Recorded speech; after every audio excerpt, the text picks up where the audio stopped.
York is a magnet for visitors, some of them from far-off countries.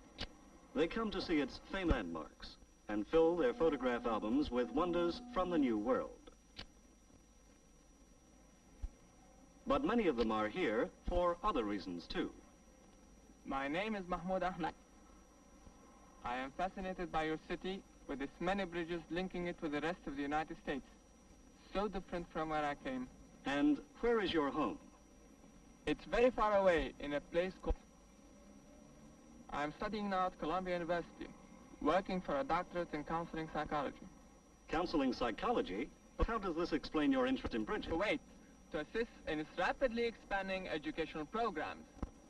Therefore, I like to think of myself as a kind of bridge. I'm Abdul Latif Al-Hamad, studying international affairs here at Harvard. And what brings you here to the Fog Museum? Well, art is really international. I enjoy Japanese painting as much as I enjoy other forms of art. And will you be returning to Kuwait? As soon as I finish my studies, I shall go to Kuwait and possibly enter the government service. My name is Karaf Ahmed Karaf. I'm studying in the University of New Hampshire. And will you be returning to Kuwait when you complete your studies? Oh, yes. My country has a great need for engineers. And here it is, Kuwait, the place you've been hearing about. The place that's growing so fast that by the time you see these pictures, the skyline will have changed again.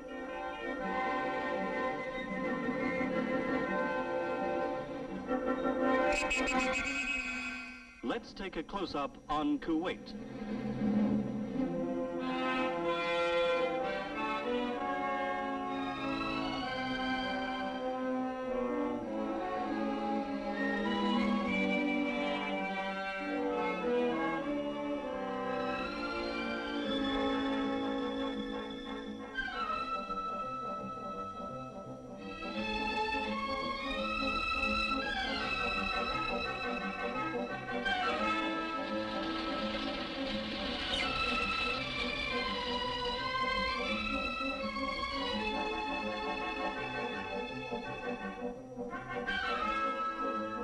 First of all, let's see where we are.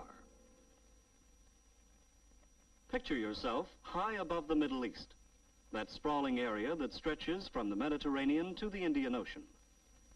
Once it was all the known world, and at its center the plain of the two great rivers, Tigris and Euphrates, the cradle of Western civilization. Just to the south lies the Bay of Kuwait, and around it, etched out of the great Arabian desert, is the state of Kuwait, a country the size of New Jersey, with a population of Rochester, New York. A country with only one city, few townships, no railroads, and 6,000 square miles of desert. But underneath the sand lies treasure, the greatest treasure known to the modern age. This little country of Kuwait ranks fourth in the world among the oil-producing nations, surpassed only by the United States, by Venezuela, and the Soviet Union.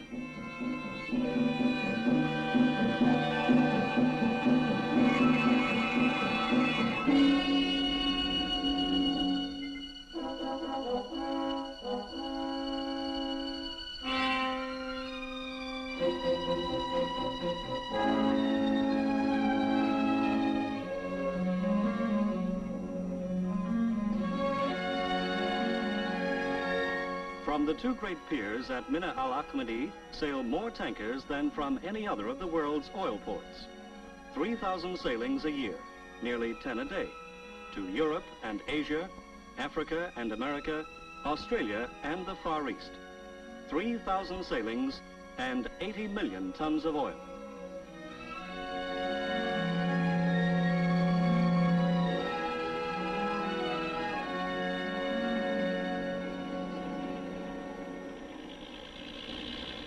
And the riches from all these far distances come back to Kuwait in manufactured goods. Motor cars and razor blades, aircraft and chocolates, furniture and tennis rackets, frozen foods and feather dusters, cameras and candelabra, microscopes and magazines, timber, steel, and string.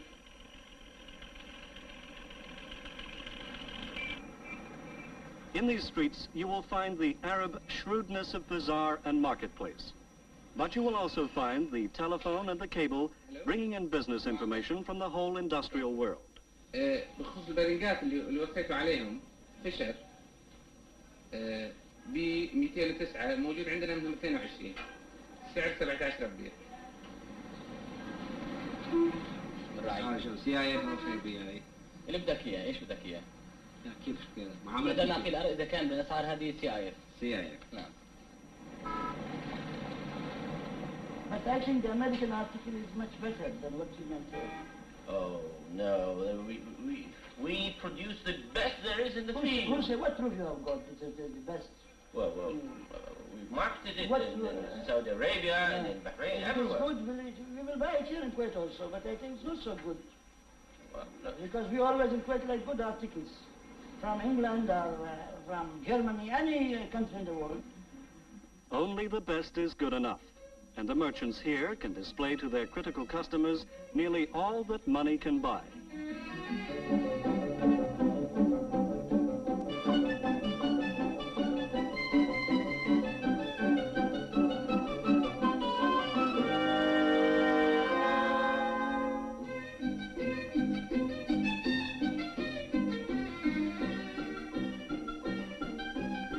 Kuwait today is cantilevered and air-conditioned. Its meeting place, the soda fountain. Its symbol of prestige, the high-powered automobile.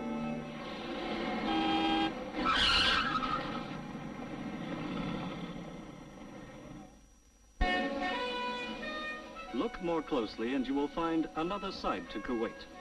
For this is a sovereign state, ruled over by the seventh of his family's line, His Highness Sheikh Abdullah Al-Salim Al-Sabah, who governs his fast-developing country with an inherited understanding of his peoples, inherited from civilizations that were old when Greece and Rome were young.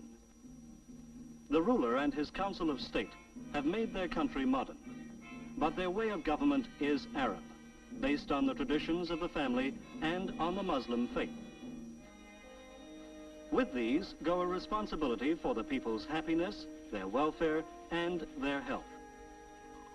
Kuwaitis can take their medicine in any of 21 state clinics, part of a free medical service, with hospitals and equipment that rival any in the world.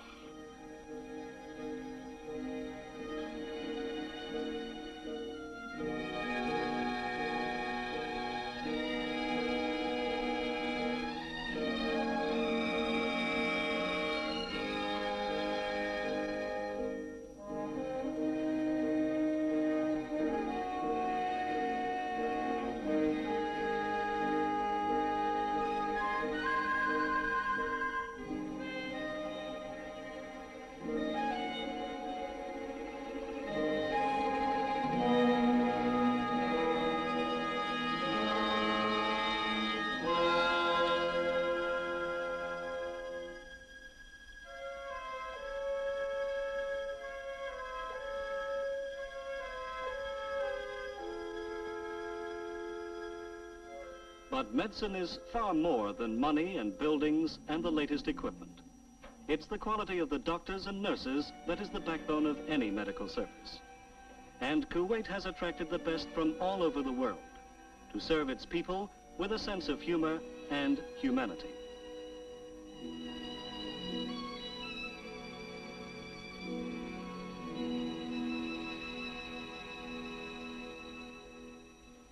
The future of Kuwait, as of any quickly growing country, belongs to the young, and the government has made itself responsible for their education. When these children grow up, they will know that they have the good fortune to be young and vigorous in a country that is young and vigorous too.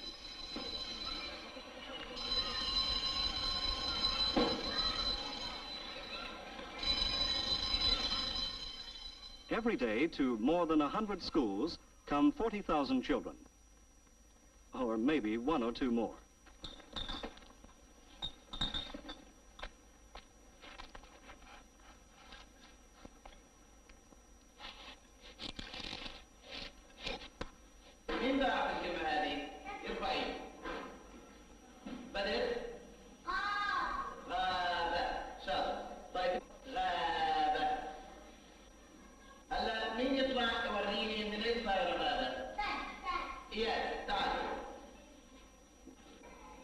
أول شيء شاطر وريها الأولاد وثلاثة معنا. طيب أنت تقدر تعرف إن الثلث تساوي كام؟ الثلث يساوي 60 لأن ضربنا البسط والمقام في 2 يساوي 60. كويس خالص. طيب والثلاثة على 5 تساوي 9 على كام؟ مين يعرف؟ أنت؟ 3 أخماس تساوي 9 على 15 لأننا ضربنا البسط والمقام في 3. 40,000 school children at school every day means 40,000 healthy appetites. And even after the squarest meal, there's always little Oliver Twist who asks for more. The children's food problem is tackled with imagination. One huge central kitchen in the middle of the city provides midday meals for the pupils of over 50 schools.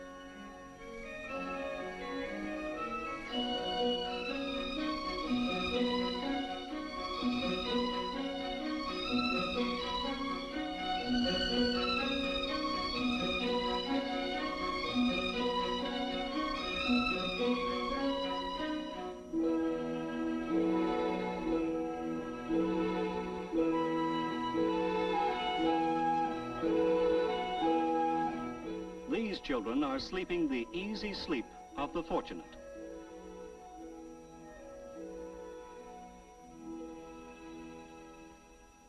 But not all the children of Kuwait start with their advantages. This place is called Mahad Anur, the House of Light. Here, the deaf may learn to speak.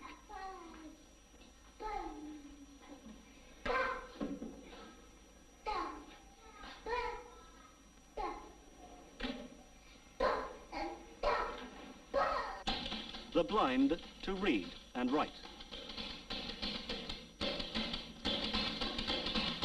في وسط السطر تبدأ تترك خانتين 3 أو 4 من أول سطر وتبدأ كلمة الطائرة. Then Columbus and his sailors went further into the island.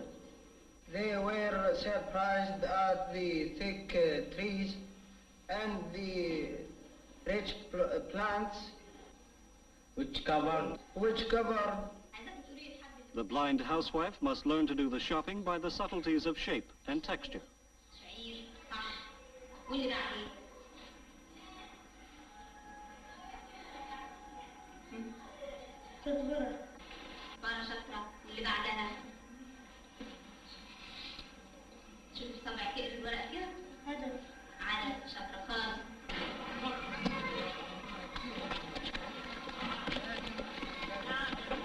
Today, these boys are Kuwait's responsibility. In a few years, Kuwait will be theirs. Take young Khalid here, a normal, healthy 8-year-old. His father is an artisan, and who knows what Khalid may become. His schoolmaster is a foreigner, an Arab from a neighboring state. For while Khalid and his generation are growing up, there will be many foreigners in Kuwait.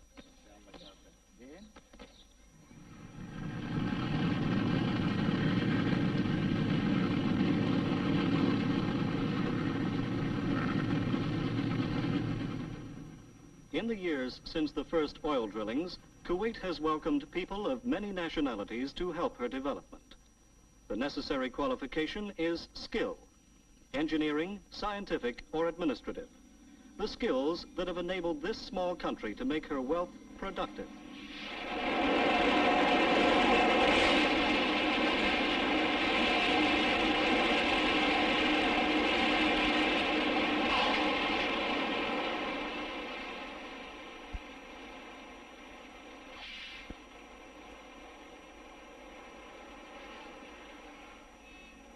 The foreigners have brought their own way of life. They are free to worship as they please.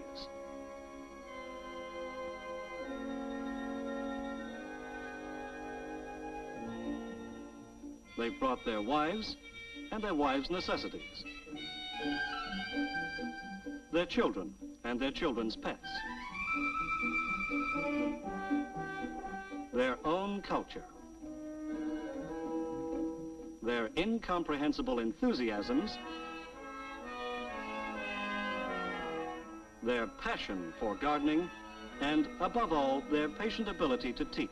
Main-bearing cat. Main-bearing cat. Our piston. Piston. Our connecting rod. Connecting rod.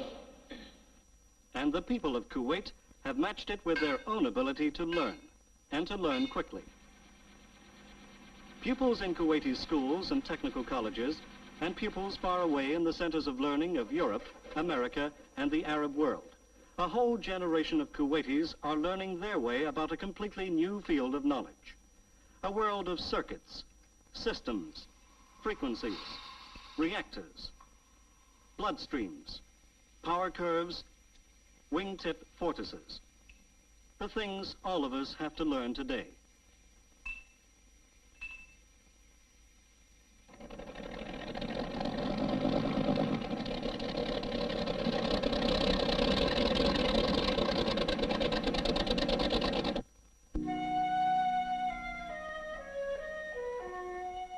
Once the Arabs were the teachers of the world, its outstanding chemists, doctors, geographers. Here in the quiet of libraries and in the cut and thrust of argument, the same urgent spirit of inquiry is born again.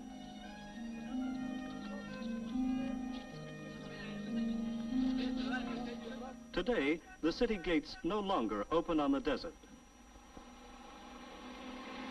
For eager young Kuwait, tomorrow is high adventure.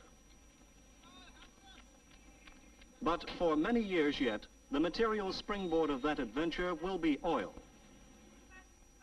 Today, much of the energy and resources of Kuwait is needed to keep the oil industry constantly supplied with the technical facilities, the equipment, and the manpower it needs. لبيب سلم السيارات للبلدية؟ Hello? Oh, hello, Arthur. How are you? You're short of pipes? Oh, okay, I'll send you. How many? 40 numbers, 3-inch. Okay. Last year, $20 million worth of orders were placed by the oil industry in the town, and the resources of Kuwait have had to be equal to it. To swell the labor force, thousands of workers come from the neighboring countries to join the ranks of Kuwaitis in regular employment. But a far-sighted government wants to be sure that the whole country will benefit from the great wave of prosperity that oil has brought. So they've set up a government development board which studies the needs of the country and tackles them with imagination and vigor and a willingness to try out new ideas.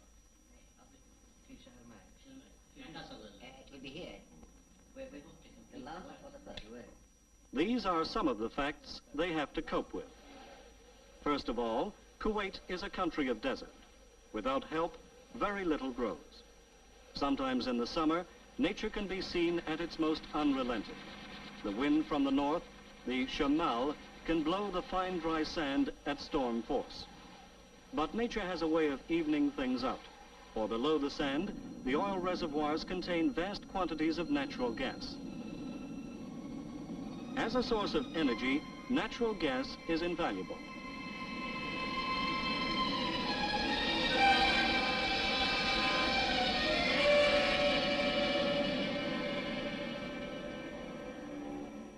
It generates electricity for Kuwait's industries. It distills millions of gallons of seawater daily to supply this arid country's greatest need, fresh water. Fresh water has also been discovered underground. And now, even the nomadic Bedou tribesmen in their isolated tents are supplied with fresh water by tanker lorry.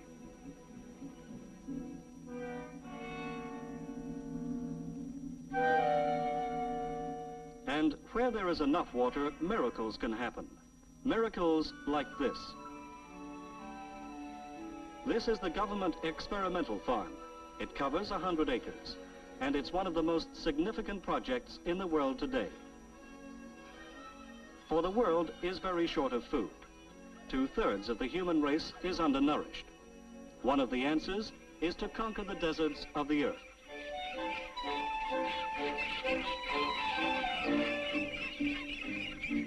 Here in Kuwait, the desert is beginning to yield. They are proving that, properly cared for, livestock from Europe can live and thrive in temperatures of nearly 130 degrees.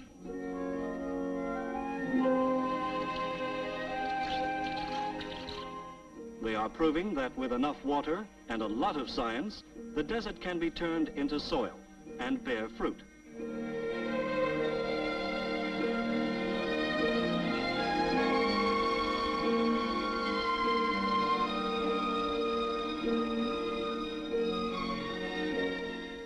They're experimenting with hydroponics, a method that requires no soil at all. Vegetables are planted in gravel or vermiculite and fed with chemicals dissolved in water. The water is then drained off and used again.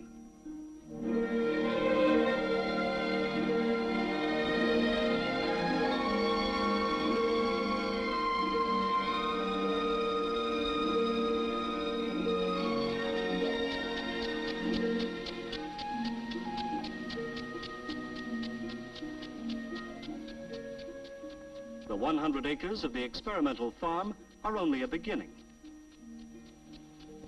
But in the end, the wilderness and the solitary place shall be glad, and the desert shall rejoice and blossom as the rose.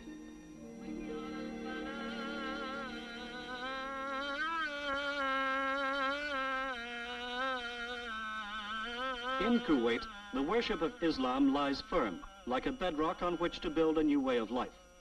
And with the belief go the traditions that belong to the Muslim world. One of these traditions is the majlis.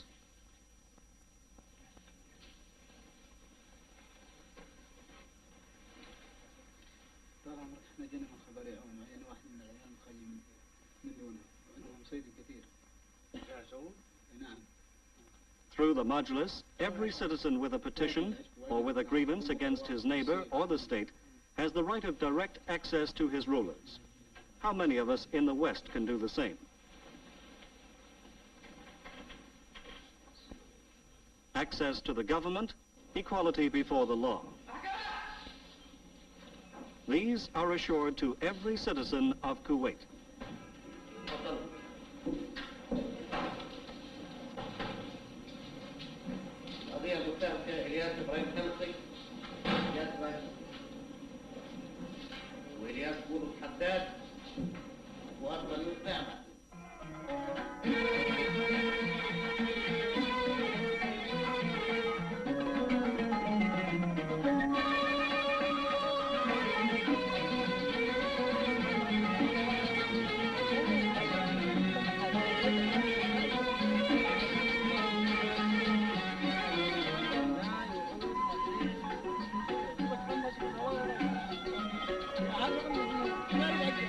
There you have a close-up on Kuwait, bustling and vigorous, cosmopolitan and friendly. And in the middle of the hubbub, the Kuwaitis themselves, accepting progress, but valuing tradition and striking a balance between the two.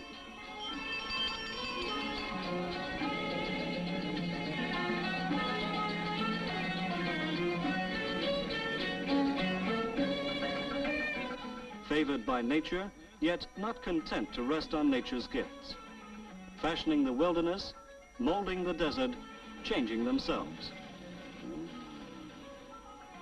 And these youngsters they've taken so much thought for.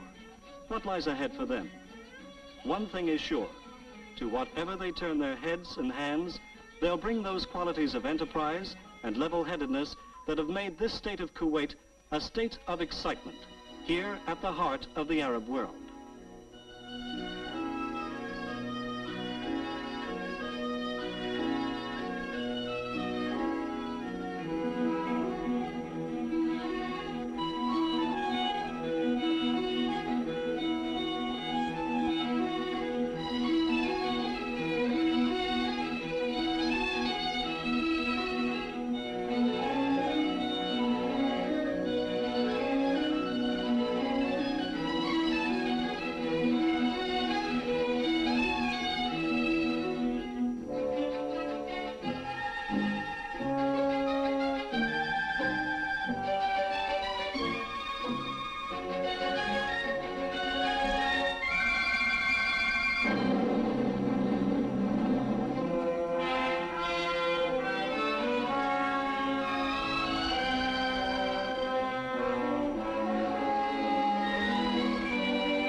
Thank you.